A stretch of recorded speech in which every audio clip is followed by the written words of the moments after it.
ولا كان في حتى زيد بن سيحون ولا دنيس بزيت وليمون؟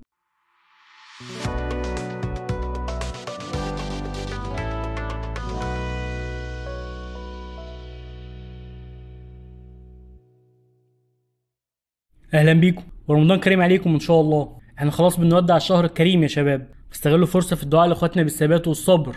ادعوا لهم ربنا يغيثهم ويقويهم وينصرهم، ادعوا لهم لانهم ملهمش حد غيرنا، ولو مش قادرين نعمل حاجه تمنع عنهم محتل قذر على الاقل ما ننساهمش في دعائنا. في الفيديو ده انا هتكلم عن مسلسل الحشاشين، من اول ما تم اغتيال نظام الملك ولحد قتل زيد بن سيحون وخروج ابن الصباح من قلعته لايجاد وارث جديد من صلبه بدل من اولاد دنيا زاد، الواحد فيهم اتقتل والتاني ضعيف وخاين في نظر ابوه. لايك وسبسكرايب بقى عشان ده فعلا بيساعدنا نكمل، ويلا بينا على الفيديو. خليني سريعا كده ابدا بقتل حسن بن الصباح لصديقه نظام الملك، اللي من وقت الحدث ده المسلسل وقعت احداثه ل3 أو 4 حلقات. فقدان المسلسل لفتحي عبد الوهاب ساب فراغ كبير، كان ماليه فتحي عبد الوهاب بقوه ادائه اللي كان محسسك انه ند حقيقي لابن الصباح.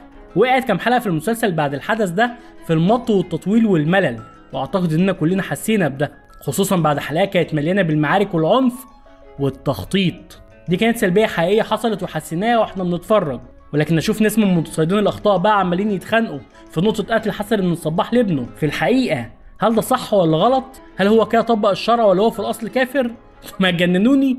قدامكم سلبيه واضحه اهو، ان المسلسل اصابه الملل بعد وفاه نظام الملك، وسايبين ده وبتتناقشوا في حدث جوه قصه من وحي التاريخ اصلا. طب اصدمكم انا واقول لكم ان حسن بن الصباح ما كانش له ولاد في الحقيقه، ولا كان في حتى زيد بن سيحون ولا دنيس بزيت وليمون؟ يا جماعه انقدوا العمل الفني براحتكم، لكن ما تتعاملوش معاه انه التاريخ كما يجب ان يحكى، وبطلوا بقى الامر المنفر اللي هو خالف تعرف ده، بطلوا دوشه من الاخر.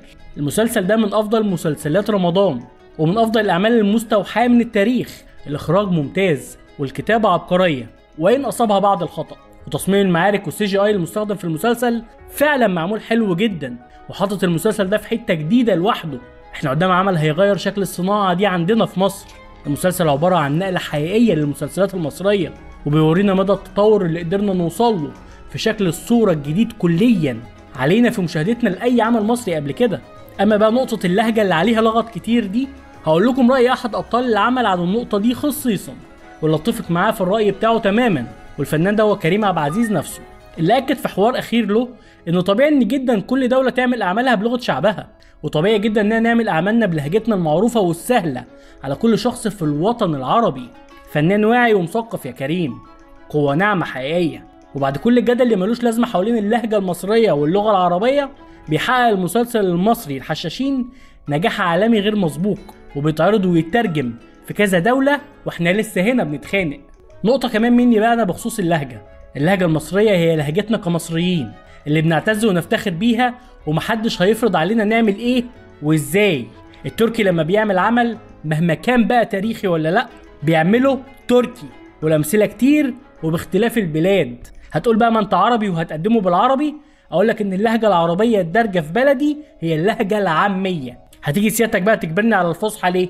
خصوصا إنك فاهمه كويس قوي لهجتي، لانها موجوده حواليك في كل مكان وفي اي جهاز بتستخدمه او بتشوف منه اعمال فنيه مختلفه. فبلاش جدال فارغ، وانا مش هتكلم في نقطه اللغه دي تاني. وخلونا بقى نتكلم شويه عن الممثلين واداءاتهم في المسلسل ده، خصوصا ان في نجوم كتير ما كانش برز ادائهم في الحلقات الاولى واتفرد ليهم كل الوقت في الحلقات اللي جت بعد وفاه نظام الملك. ونبدا بميرنا نور الدين في دور دنيا زاد زوجة حسن بن الصباح. الدور ده نقلك اوريدي لحته تانيه يا ميرنا، لانك قدمتي فيه الزوجه الداعمه جدا لجوزها ومستعده للموت معاه في طريقه لتحولها التدريجي لكرهه وكره سيرته، خاصه بعد قتل ابنها الاكبر.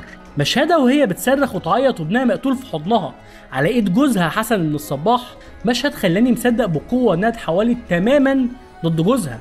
صدقت حسرتها وحزنها وغضبها العارم على قتل ابنها. هنا انا شايف ممثله شاطره ومجتهده بجد، مش ميرنا البنت الاليت اللي بتتعامل بشوكه وسكينه.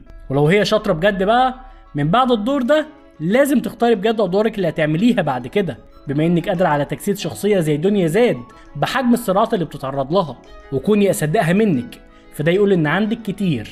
فنركز في اختياراتنا الجايه عشان نعمل اسم مهم بجد في المعادله الفنيه، مش مجرد اسم والسلام. برافو يا ميرنا. احمد عيد ونهايه دور زيد بن سيحون عجبني قوي في الحلقات اللي اظهر فيها شكوكه في حسن بن الصباح كل ما يرفض له طلب او شهوه. صدقته وهو مصدق ان حسن بن الصباح شيخ وله كرامات، وصدقته لما انفجر في وشه وقال له انه كافر ومجنون عايش علشان السلطه. اتهامات ابن سيحون لحسن بن الصباح قدام كل رجالته كان مشهد اقل حاجه تتقال عنه انه درس في الاداء التمثيلي بين الثلاثي كريم عبد العزيز واحمد عيد، وكمان احمد عبد الوهاب اللي كان كل دوره في المشهد ده انه يصدر لي رياكشنات حلوه بجد بتفهمك انه مش مصدق ان الفرصه قربت لقتل اللي قتل ابوه وامه. وبالفعل بيأمر حسن بن الصباح بالاقتصاص من ابن سيحون. برافو يا احمد عيد اللي صدقت كل لحظاتك في المسلسل ده. برافو يا ممثل يا كبير يا شاطر، ومستنيك في اعمال كتير جايه ان شاء الله، لانك بالدور ده فانت بجد كنت مبدع. وبتقول لكل مخرج ولا منتج بص وشوف انتم كنتوا ناسيين ايه. ممثل تقيل وعمل دوره زي ما الكتاب بيقول بدون اي اوفر نهائي في اي مشهد له. قدر يقدم كل التناقضات في الشخصيه بكل ثبات واداء بسيط وسلس جدا من غير اي حزقه او افوره. يا عيد انت ممثل شاطر وموهوب، وحرام بجد يا عم المخرج انت وهو ان موهبه بالحجم ده تفضل مدفونه لسنين كده. واحب اشكر المخرج مندو العدل لانه كان سبب في رجوع الجميل احمد عيد للشاشه في مسلسل عمله نادره من كام سنه، وهو من يومها هو بيثبت للكل ان عندنا ممثلين تقال قوي لكن الشلاليه تحكم للاسف. ونروح بقى للممثل الشاب احمد عبد الوهاب في دور يحيى. دور كبير على واحد في بداياته لسه، لكن ده ما منعش الموهبه الحقيقيه لاحمد انها تظهر وتكون قد الدور بجد. دور كبير في مسلسل بحجم الحشاشين وتأدي فيه بالشكل القوي ده وافضل مصدقك في كل مشهد وما احسش انك لسه موهبه جديده وبتتعلم. فحقيقي ده مكسب، خصوصا انه ممثل بجد. ممثل قادر برياكشناته بس ان احس بحجم الجديه والانتقام اللي جواه، ان افضل شايف الدافع اللي بيحركه لتحقيق انتقامه ده، وفي لحظه اشوف عيونه المحب اللي مش مصدق انه شاف حب عمره. كلها مشاهد ما اتكلمش فيها يحيى لكن اتكلم فيها احمد بعينيه. اتكلم وقال لنا انه ممثل شاطر واتحط على الطريق، وان شاء الله يكون قد نجاحه ده فيختار اعماله الجايه فعلا بكل دقه. انت اخدت دور كبير قوي في مسلسل ضخم قوي واثبتت كفاءتك يا ابو حميد، فبلاش تقل من نفسك وتقبل باعمال مسلوقه او نص كم بعد دورك ده. اهدى وفكر كويس في خطوتك الجايه. ونروح بقى لاخر اتنين هتكلم عنهم في الاداءات التمثيليه، وهما نيكولا معوض في دور عمر الخيام ومحمد يوسف في دور صهبان البلان. ونبدا بصهبان. انا عاجبني دور صهبان ده قوي ومصدق جدا اداء الممثل محمد يوسف للدور ده. صهبان اللي من وقت ظهوره مع عمر الخيام في رحلته بقى عامل دويتو جميل جدا معاه، والاهم هو انه خلاني ابلع مشاهد نيكولا معوض في المسلسل لانه اضاف لها كتير قوي بسخريته وقله فهمه لكلام عمر.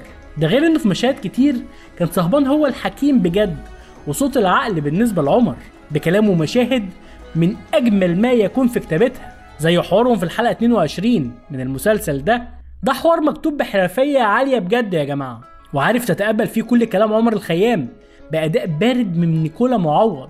والسبب في ده هو سخريه صهبان وعدم فهمه وردوده اللي ساعات منطقها بيكون اوقع من فكر عمر الخيام نفسه. حوار العقل والفطره المحكومه اما بنور او نار، حوار ومشهد من اجمل ما يكون بين عمر الخيام وصاحبه صهبان البلان اللي ابدع في ادائه الجميل محمد يوسف. ونروح بقى لنيكولا معوض في دور عمر الخيام. للاسف يا نيكولا انت كان قدامك فرصه لاداء شخصيه غنيه وثريه بجد لكن ما استغلتهاش احسن استغلال. لك مشاهد عملتها كويس وكان ادائك لايق على اللي بتقوله، لكن ده لا يمنع ان كتير مشاهد تانية انت ما كنتش بتعمل فيها حاجه الا انك بتسمع الكلام اللي انت حافظه لدورك. التمثيل يا جميل عباره عن اداء وتجسيد يا حبيبي، وانت ما اديتش الا في مشاهد بسيطه، لكن في الباقي فانت كنت بتسمع. ما تزعلش من نقد الناس، خد النقد ده كتوجيه ليك تستفاد منه بعد كده. اما بقى من سلبيات العمل غير الملل اللي حصل لكام حلقه بعد وفاه نظام الملك وغير اداء نيكولا الغير موفق عاده، هو عيب في كتابه بعض الشخصيات بدا يظهر في الحلقات من بعد استحواذ حسن بن الصباح على قلعه ألموت. والسلبيه هنا في الرجاله اللي حوالين حسن بن الصباح نفسه، وخاصه برزق أميد. برزق هو شايف وعارف انهم بيستخدموا الحشيش علشان يغيبوا العقول لتأهيلهم لحلم الجنه، وفي نفس الوقت مؤمن جدا بكرامات شيخه وسيده حسن بن الصباح. طب ازاي وانت شايف ان كل حاجه ملفقه ومترتب لها بكل دقه من حسن الصباح؟ طيب يا سيدي لو انت من تابعيه والمؤمنين بفكره والدعوه النزاريه، ده ليه ما تمش تقديمه من الاول؟ وليه بيعتلي ان برزق أميد صدق حسن بن الصباح لما شاف كراماته وبس؟ فاتبعه علشان مصدق انه شيخ صاحب دعوه ورساله وله كرامات واضحه، لكن بعد كده بيكون هو نفسه جزء اساسي في ايهام الناس بالكرامات دي. فكده بقى لازم اقول ان برزك يهبل ومش مركز، يا اما تم كتابه النقطه دي بدون التدقيق في الامر بشكل منطقي، او ممكن في الحلقات الجايه نلاقي برزك بيعمل شيء مختلف يثبت بيه عدم اقتناعه بحسن الصباح بعد ما عرف حقيقته، يمكن. لكن انا حبيت اوضح ان الكتابه وقع منها المنطق شويه في الحته دي لحد دلوقتي، فخلى شخصيه مهمه زي برزك أميد تاريخيا اصلا هو اللي هيحكم القلعه بالفعل بعد حسن بن الصباح تطلع بالشكل الغير منطقي ده لحد دلوقتي، رغم قوه بدايه الشخصيه ودمجها في رحله حسن بن الصباح. لكن كل ده لا يمنع ابدا ان مسلسل الحشاشين مسلسل ممتع بجد، واتعمل فيه جهد جبار، والجهد ده بجد واضح لينا كمتفرجين وقادرين نستمتع بيه وبكل تفاصيله. العمل ده لما نبص عليه بعد شويه هنقول يا ريت يجي حاجه زيه تاني. الحشاشين بجد مسلسل محترم ومليش اي علاقه بتطابقه مع التاريخ لطائفه الحشاشين او لا، لان اتقال 1000 مره انه عمل من وحي التاريخ، وده كفايه. وبس كده، لايك وسبسكرايب بقى حضرات علشان ده فعلا بيساعد اننا نكمل. شكرا جزيلا ليكم على المشاهده، سلام.